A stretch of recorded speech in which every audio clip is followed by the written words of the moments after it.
This video is sponsored by Canvie. Portraits are some of the most challenging painting subjects, especially if you work with watercolors. People often think watercolor is the easiest medium because it looks so effortless, but while it's one of the most accessible mediums out there, it actually is not beginner-friendly. The results are often frustrating and disappointing if you have never worked with it before. Watercolor doesn't forgive mistakes, smears easily, and it's almost impossible to control. But after having painted hundreds of portraits, I realized that there are a few things that make it a lot easier. So let me share them with you. One is having a clear plan in mind. I don't just start and let things happen. While this can be a great way to discover new techniques and create abstractions, it's not the best strategy for portrait paintings if you are inexperienced. Unless you have painted lots and lots of portraits before and know what you're doing, a plan will be the easiest way to get started. My portraits always start with a clean sketch. I usually trace my reference onto my paper, which guarantees that the proportions aren't off, so that I can focus solely on the watercolor part, which is hard enough, to be honest. My general plan for portraits is to build up from the lightest parts to the darkest parts. So it's essential to leave out highlights and lighter areas right from the beginning. As a beginner artist, you might easily paint over lighter areas and accidentally cover parts that shouldn't be touched. And speaking of leaving out parts, it's also crucial to not start too dark. It took me several years of intensively painting with watercolors to figure that out. My watercolor paintings would turn out too heavy and lose all their freshness.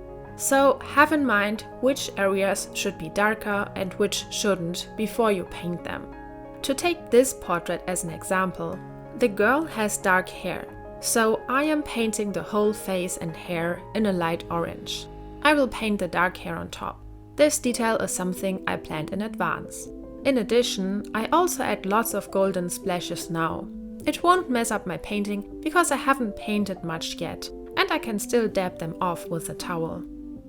Creating art is only the first step. Eventually, you have to present and exhibit your work, be it in person or online. It's important to show your art in the most professional way possible, and the best way to do that is by using today's video sponsor, Canvie. I have been using Canvie for a long time myself, and I recommend it to every artist. It's the best mock-up app out there, and it has hundreds of stunning rooms that you can use to showcase your artwork.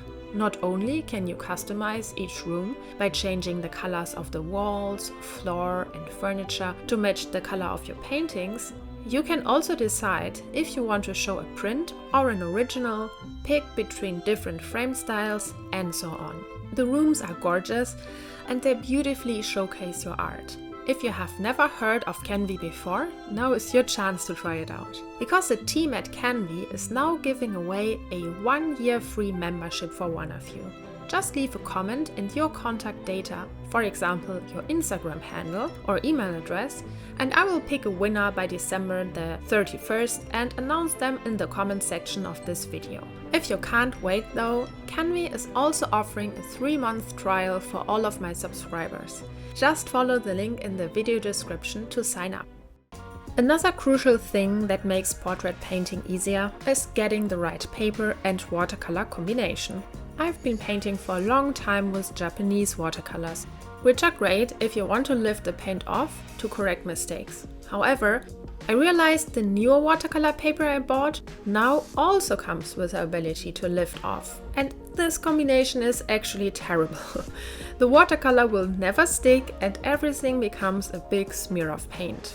Here is an example. I wasn't able to get any darker than this area here. You want to either have your paper allow lifting the color or your watercolor being easily lifted off, but definitely not both. I will link my current combination in the video description for you to try out if you want. And speaking of ruining your artwork, don't be shy to repaint it if it happens to you. You wouldn't believe what weight this lifts off your shoulders if you could just start over fresh and avoid the mistakes you made on your first try. And coming back to the planning part, my next steps are often the same because they have proven to work for me. I I start with the bone structure of my portrait.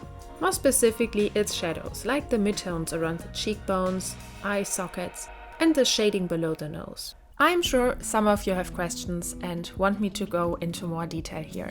And luckily I do, because I have over 150 detailed step-by-step video tutorials for my Patreon supporters.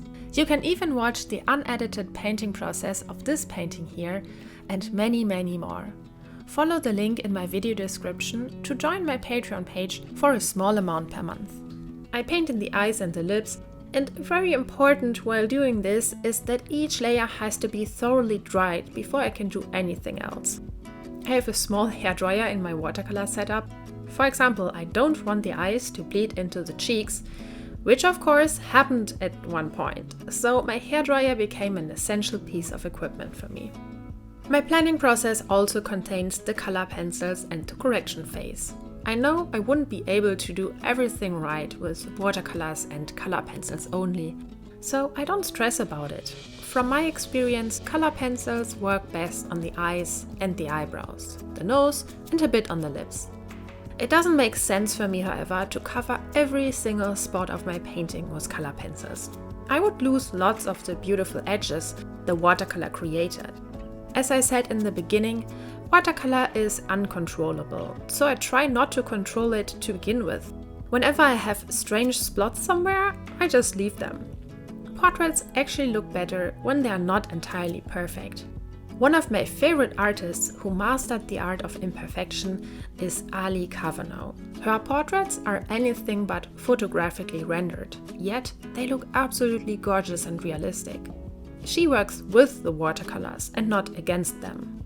The next part of my plan is to paint in hair and other ornamental parts of my composition, starting with the lighter parts first and ending with the almost black hair. And the last part that made the process of portrait painting for me so much easier is adding gouache to my portraits. There are always spots that I wish had a different color, hue or shape, but once the watercolor has dried, I don't want to touch it anymore. I don't like to lift off the watercolor too much, as it destroys the abstractions. I imagine my portraits like they are made out of lots of pieces of glass, stacked on top of each other. I can see all the edges of the glass, and I think they look beautiful and I don't want to smudge them. So what I do instead is have a couple of gouache paints ready to add corrections. I try to be careful with them, as I can easily get carried away and accidentally cover the whole portrait with them. They are also great to cover unwanted splashes as well. And then, after I followed through with my plan, most of the time I end up with a portrait that I like. If I don't like it, I start over, and I do not regret it one single time. And this is how the final painting looks like. The gouache really helped bring it all together, and as you can see, I used it to cover up some of the splashes I didn't like. I call this painting Euphemia, after a Roman empress, which I found fitting considering the olive branches in her hair. So I hope you enjoyed this video, and if you did, don't forget to give it a thumbs up and leave a comment. See you in the next one. Bye bye!